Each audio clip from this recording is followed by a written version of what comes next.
여러분, 우리는 목회서 신을 불리는 디모데전서를 함께 살펴보겠습니다. 어제 본문 말고도 사실 1장 전체를 보면 하나님의 은혜와 복음의 그 진리를 강조하면서 디모데에게 거짓 가르침을 경계하고 맞서 싸울 것을 이 사도 바울은 당부했습니다. 그리고는 오늘 함께 이 본문의 말씀을 통해서는 이제 세상을 위한 기도와 함께 교회 안에 있어야 될 질서에 대한 부분들을 오늘 본문의 말씀을 통해서 언급하고 있습니다.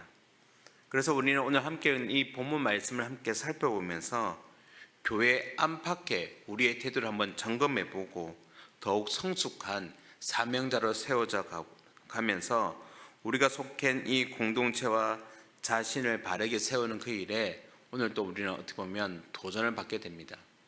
사랑하는 성도님 여러분, 2026년이 시작된 지 이제 오늘이 3일째입니다.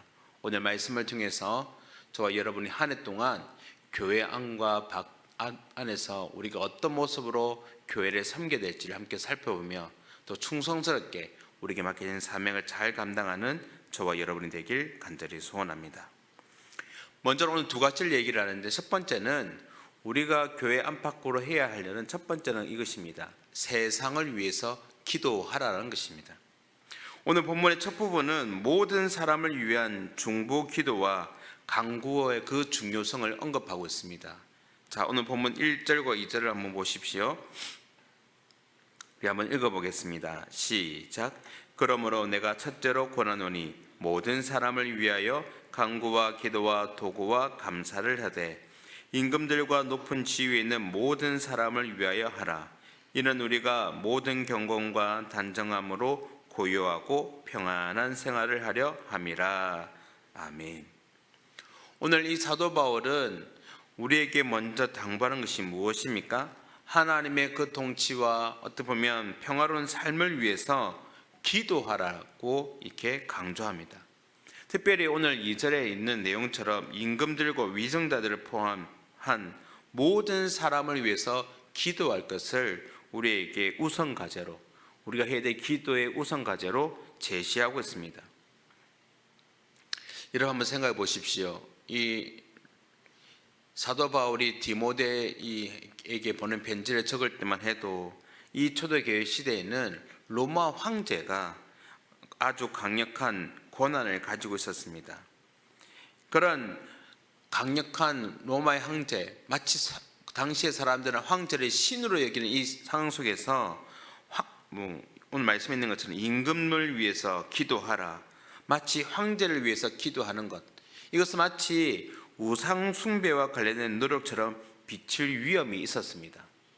그럼에도 불구하고 오늘 이 본문을 통해서 사도 바울이 이렇게 기도하라는 이유가 무엇입니까? 바로 믿는 자가 하나님께 순복하고 은혜 받는 그 기회를 다시 한번 우리에게 가르쳐 주는 것입니다. 황제가 어쨌든 잘해야 뭘 할 수 있는 것입니까? 우리가 평안하게 고요하고 평안한 생활을 할 수 있음을 2절 하반절에서 언급하는 것처럼, 그렇기 때문에 우리는 황제 숭배를 위해서 기도하는 것이 아니라 우리의 신앙을 위해서, 우리 자신을 위해서 기도하기 위해서 그런 것들을 위해서 기도하라는 것을 말씀합니다.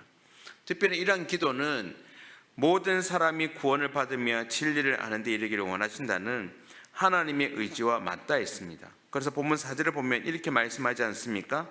하나님은 모든 사람이 구원을 받으며 진리를 아는 데 이르기를 원하시느니라. 그러니까 모든 사람을 구원을 위해서, 그들이 진리를 알고 구원받는 그 일을 위해서 무엇을 하라는 겁니까? 기도하라는 것입니다. 여러분, 그 대상에는 황제라 할지라도 제외될 대상이 될 수가 없다는 거죠. 만약 황제가 예수님을 믿으면 어떤 일이 일어나겠습니까? 더 편하게 신앙생활을 할 수 있겠죠. 그렇기 때문에 황제를 비롯한 모든 세상의 위정자들을 위해서 기도해야 될 이유가 바로 거기에 있음을 가르쳐 주는 것입니다. 더 나아가서 사도 바울은 예수 그리스도께서 유일한 중보자로서 바로 당신을 모든 사람을 위한 속죄 제물을 드렸음을 5절과 6절을 통해서 말씀하고 있습니다. 결국 한마디로 말을 하면 모든 사람의 구원을 위해서 하나님이 원하셔서 그리스도께서 모든 일을 위해 돌아가셨으니 우리도 세상을 위해서 그들의 구원을 위해서 기도해야 한다는 것이 오늘 이 본문의 요지가 되는 것입니다. 세상의 권력자들을 포함해 모두를 위해서 기도하는 것은 결국 복음을 온 세상에 퍼뜨리고자 하시는 하나님의 계획인 것입니다. 사랑하는 성도님 여러분, 오늘 이 사도 바울이 디모데에게 권면하고 있는, 이렇게 말하고 있는 이 내용은 디모데는 한 사람에게만 국한되는 것이 아니라 오늘 저와 여러분에게도 유효한 가르침이 된다는 사실을 우리는 깨달아야 됩니다. 그래서 우리는 개인적인 문제만이 아니라 우리가 속한 공동체와 어떻게 보면 우리 지구 반대편에 있는 이 세상을 위해서도 기도해야 하는 것입니다. 우리의 삶의 자리를 위해서. 그래서 우리는 수요 기도회 때마다 나라를 위해 또 위정자를 위해서 기도하지 않습니까? 바로 이러한 이유에 있는 것입니다. 이념의 차이나 환경의 환경을 넘어서 하나님 중심의 그 사랑과 구원을 실천하는 자세가 바로 우리는 이 기도를 통해서 실천할 수가 있는 것입니다. 우리가 아는 복음성가 가사 중에 그런 가사가 있습니다. 기도할 수 있는데 왜 걱정하십니까? 그런 가사만 있는 것이 아니라 이런 가사도 있죠. 내가 홀로 외로워서 마음이 무너질 때 누군가 널 위해 기도하네. 나의 삶에 힘들고 어려운 부분이 있기 때문에 기도할 수 있는 것도 복이지만 다른 사람을 위해서 기도한다는 그 자체도 이미 큰 복이라는 사실을 우리는 깨달아야 되는 겁니다. 그것이 결국 무엇과 연관이 있습니까? 모든 사람의 구원을 위해서 내가 주를 위하여 헌신하고 우리에게 주어진 사명을 감당하는 것입니다. 사랑하는 성도님 여러분, 우리가 기도로 이 평화와 정의를 구할 때 우리의 기도는 다른 누군가에게 구원의 소망을 전하는 역할이 된다는 사실을 깨달아 오늘 또 우리를 위한, 나만을 위한 기도가 아닌 더 넓게 세상을 품고 함께 기도하는 그런 중보 기도하는 그런 저와 여러분의 삶이 되길 간절히 소원합니다. 그것이 어떻게 보면 올 한 해 우리가 또한 우리에게 임한 이 은혜를 축복으로 흘려보내는 우리 교회, 우리 성도의 모습이 아닐까 싶습니다. 이 한 해를 시작하며 기도하면서 이러한 하나님이 주신 사랑과 은혜를 흘려보내는 저와 여러분 되길 간절히 소원합니다. 두 번째 오늘 우리에게 당부하는 것은 질서 안에서 순종하는 것입니다. 오늘 본문에 보면 사도 바울은 우리 성도가 예배하는 태도와 함께 남성과 여성의 역할에 대해서 이야기를 합니다. 특별히 사도 바울은 이 남성들에게 화를 내거나 다투기보다 거룩한 손을 들어서 기도할 것을 권면합니다. 8절 말씀 보십시오. 그러므로 각처에서 남자들이 분노와 다툼이 없이 거룩한 손을 들어 기도하기를 원하노라. 사실 당시의 남성들은 회당에서 종종 논쟁을 벌이고 어떤 종교적인 그 열정으로 분열을 일으키는 상황을 고려한다면 이 말은 결국 한마디이지 않겠습니까? 공동체를 유지하기 위해서 가장 중요한 것 무엇일까요? 하나됨에 힘쓰고 함께 평강을 나누고 평안을 나누는 것, 이것을 뒷받침하는 내용일 것입니다.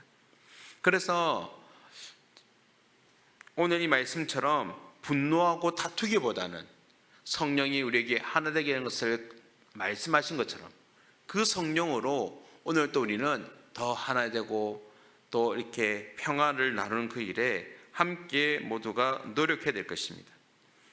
그리고 이어지는 여성에 대한 부분은 역사적 문화적 배경을 조금 이해할 필요가 있습니다.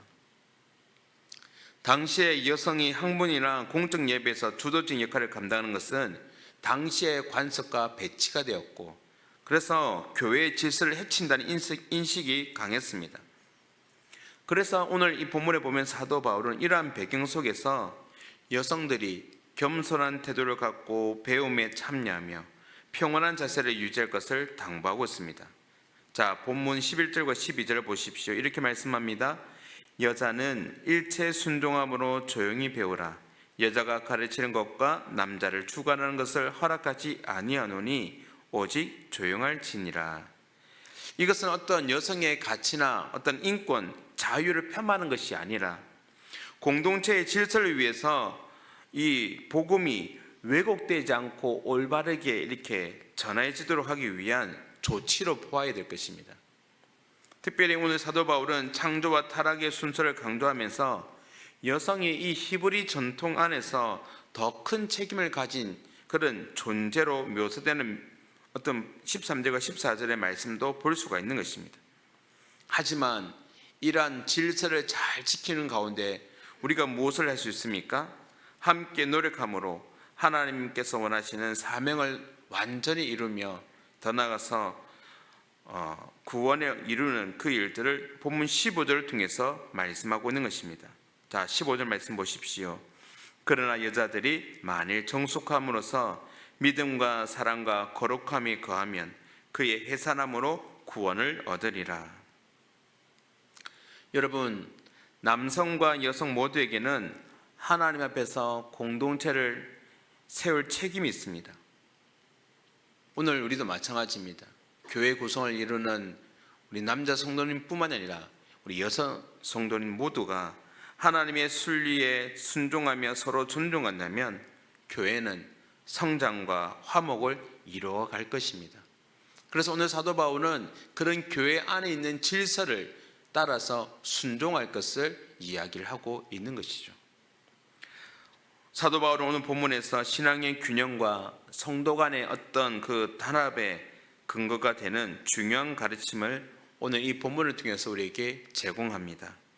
그래서 우리 성도들은 이 본문을 통해서 교회 안과 밖에서의 태도를 돌아보고 더욱 성숙한 그런 겸손한 신앙의 삶에 이르도록 우리 자신을 격려할 수가 있어야 될 것입니다. 사랑하는 성도님 여러분, 우리 모두에게는 사명이 있습니다. 바로 우리에게 주어진 하나님의 나라를 위한 사명. 그 사명을 위해서 오늘도 우리는 기도할 뿐만 아니라 또한 그 질서 속에 순종함으로 화목을 이루는, 그래서 몸된 교회를 잘 아름답게 세워가는 그 일에 모두가 아름답게 동력하는 그런 저와 여러분의 삶이 될 수 있기를 간절히 소원합니다. 이제 새로운 해가 바뀌며 이제 3일절을 맞이합니다. 오늘뿐만 아니라 이 한 해를 향하여 또 주님 우리를 부르시는 그날까지 오늘 주신 이 사도 바울의 이 귀한 가르침, 기도하고 순종하는 이 일들을 잘 감당함으로 우리 몸된 우리 마산 동강교회가 날마다 아름답게 건강하게 세워지는 그 일에 우리 모두가 함께 쓰임받기를 주님 이름으로 축원합니다.